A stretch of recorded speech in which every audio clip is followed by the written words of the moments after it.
자, 얼마 전 저희도 전해드렸습니다. 네네. 배우 출신 사업가죠. 유통 씨가 8번째 결혼식을 와. 올린다는 소식인데 어제 올렸네요. 네, 그렇습니다. 예. 어제 올렸는데요. 원래는 부산시민공원에서 진행을 하려고 했었어요. 그러니까 자신의 태어나고 또 나고 자란 그곳에서 하려고 했는데 네. 무산이 됐고, 또 김해 상공회의소에서 열려고 했었는데 네. 뭐 단체의 반발로 이렇게 좀 무산됐다고 해요. 예, 예. 이 무산된 이유, 유통 씨에 따르면 자신의 결혼이 그렇게 도덕적으로 비난받을 것은 아닌데 일부 나이 드신 뭐 그런 단체에서 결혼식을 네. 반대해서 진행을 할 수 없었다라고 하는데 이렇게 비난이 쏠릴 수밖에 없었던 그런 매개가 있죠. 네. 아내분이 33살 연하의 몽골인입니다. 예. 네. 뭐 앞에서 말씀드렸던 것처럼 정말 네. 우여곡절이 많았는데요. 그래도 어제 12일이죠. 12일 오후에 경남 양산의 한 웨딩홀에서 네. 결혼식을 진행했고요. 예. 성악과 국악, 뭐 다양한 공연이 펼쳐졌다고 해요. 외국에서는 결혼식이 축제이기 때문에 네, 그런 네. 축제 형식의 좀 그것을 빌려서 본인의 결혼식도 한번 하고 싶었다고 합니다. 지금 보니까 유통 씨 그 예식복이 굉장히 화려하시네요. 네. 예. 정도. 그러니까요. 예. 네, 그런데 보니까 애초에 4년 전에 결혼식을 올리려고 했었다고 하던데 무산된 이유가 뭔가요? 네, 원래는 2013년 3월에 지금의 아내와 결혼식을 올리려고 했는데 결혼식 전날에 사이가 좀 악화됐다고 해요. 그래서 바로 그냥 무산이 결혼식 돼서 전날에? 네네. 네. 그래서 2014년 2월에 둘은 결별을 했고요.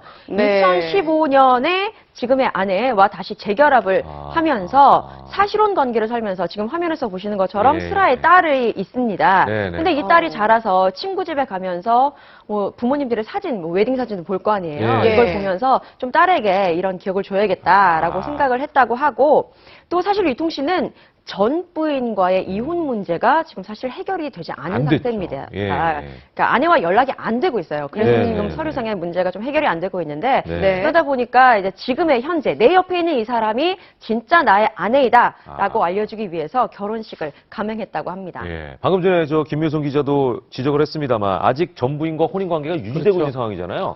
이게 이제 법적으로 어떻게 돼야 되죠? 일단은 결혼식을 한다 해가지고 부부가 되는 건 아닙니다. 그건 아니죠. 결혼식은 네. 식일 뿐이고 혼인 신고를 해야 되는데 전 부인하고 지금 혼인 신고가 돼 있기 때문에 우리나라 같은 경우는 중혼 2번 결혼이 안 되기 때문에 사실은 사실혼 관계로 봐야 되고, 또 안 좋은 거는 중혼적 사실혼 관계라고 봅니다. 보호를 거의 안 해줍니다. 그래요? 그렇기 때문에 지금 전 부인과 좀 해결이 돼야 되는데 유통씨와 저도 뭐 개인적으로 좀 친분이 좀 있어가지고 예. 아유 박 변호사 이거 어떻게 해야 되나 예. 이랬는데 어떻게 얘기해 주세요? 사실 전 7번째 그 부인하고는 예. 실제로는 거의 이혼이 된 상태거든요. 예. 근데 정리를 왜 못했냐 하면 그 딸이 이제 학교도 문제가 있기 때문에 정리가 지금 안 된 상태고 아마 곧 이제 그 협의 이혼을 아마 할 거라고 지금 생각이 예. 들고 뭐 제주도나 아니면 예. 부산 같은 그 거주지에 가서 예. 협의 이혼을 할 거라고 생각. 그래 그 후로는 혼인 신고가 가능합니다. 제가 좀 무식한 질문 하나 드릴게요. 네. 사실은 지금 말씀하셨지만 전 부인하고는 이미 관계가 끝나 있다는 걸 누구나 다 인정할 만한 정황적인 근거들이 있잖아요. 그렇죠. 예. 이럴 경우에 우리가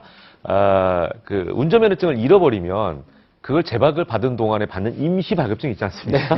이런 것처럼 네네. 이런 관계에 있어서 이들은 이미 혼인 관계가 끝났다. 뭐 이런 거를 좀 증명할 만한 이런 거는 그러니까 없는 프랑스나 거죠. 뭐 이런 인정이 그런 안 되는 제도가 거죠. 좀 있는데요. 있어요? 우리나라 같은 경우는 불가능합니다. 나는 우리나라 같은 그냥 경우는 엉뚱한 질문이라고 생각했는데 있네. 법적으로 완전히 정리를 해야 됩니다. 혼인 신고도 하고 이혼도 신고를 해가지고 네. 끝낸 다음에 다음 혼인을 해야지 네. 정상적으로 되는 거고, 지금 네. 상태로는 네. 만약에 협의 이혼이 안 되면 재판 이혼을 좀 하자고 저하고 얘기를 했었는데 예. 재판 이혼 없이 이제 협의 이혼이 가능할 거로 지금 보입니다. 예, 그 몽골인 아내 비자 문제하고요. 또 그 딸의 호적 문제는 그럼 법적으로 또 어떻게 되나요? 이것도 사실 문제인 게 본인이 지금 그 몽골이 모이 씨거든요. 예. 모이 씨하고 지금 8번째 아내하고 예. 혼인 신고가 안 되기 때문에 딸을 또 가족관계부에 올릴 정리가 수가 또 없네. 올릴 수가 없습니다. 네. 혼인 외자가 되기 때문에 예. 지금 상태로는 그게 이혼이 다 정리되고 다시 혼인을 했을 때 그때쯤에 가능할 것으로 보입니다. 네네네.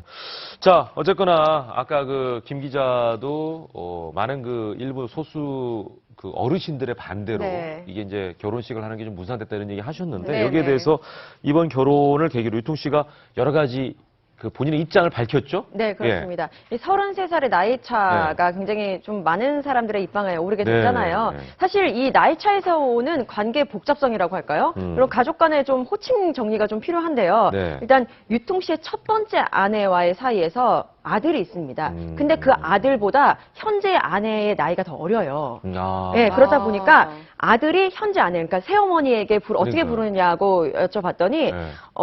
유미 어머니, 미미 어머니 그냥 이렇게 부른다고 하더라고요. 좀 애매하네요. 또 예. 아들의 아들이 있습니다. 예. 그러니까 손주죠. 유통 씨에게는 예. 손주인데 이 손주보다 딸이 나이가 더 적어요. 그러겠죠. 예. 당연히. 그러다 보니까 손자와 딸은 이렇게 오누이처럼 그냥 오빠 하면서 그렇게 예. 지낸다고 하더라고요. 역부족이 이상해지네요. 네, 약간. 그런 문제 관계가. 때문에 예. 많은 비난을 받았는데 아. 스스로는 이런 그냥 흘러가는 대로 살면 된다라고 말씀은 하지만 스트레스가 굉장히 심해서 그러겠네요. 지난 2월에 병원에 입원을 했었고요.